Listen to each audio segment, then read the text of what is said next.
Ich bin blamiert von Max Barak. So arg hat mich meiner Seel schon lang nix mehr verdrosse, als dass man in de Reiberhehl mich hat durchfallen lasse und mit de andere mich net am Reiberhehle Stiftungsda hat und aufgenommen. Ich mein, die hätt man mir doch noch kennen gunne, wo ich doch 10 Jahr lang schier war regelmäßig drunne. Im Anger und beim lange Lot, wann's Freibier als dort geben hat. Doch, das hat man vergessen.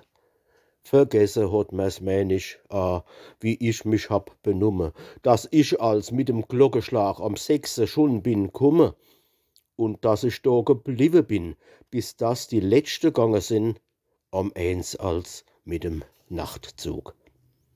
Kein Mensch denkt dran, wie ich als do tarockt hab bis am 12. und beim Franz Josef ebenso hab als mit Knächle helfen. Und wann der Daniel hat gegeigt, hab ich mich splendid gezeigt und hab als was geblosen. Was, frag ich jetzt, hat's mich gebat, dass ich so viel Interesse als für die Reiberhehl hab gehabt, dass ich bin die hiegesessen und hab als 20 Schoppe Schier getrunken von dem schlechten Bier. Denn Freibier kriegt man gratis. Was frag ich, hat's gebat mich dass ich als hab geblose, ganz umsonst, am Stiftungstag hat man mich rumpeln lassen. Doch wie ich mich zur Reiberprob gemeldet hab, secht man mir ganz grob, ich kennt mich net trinken.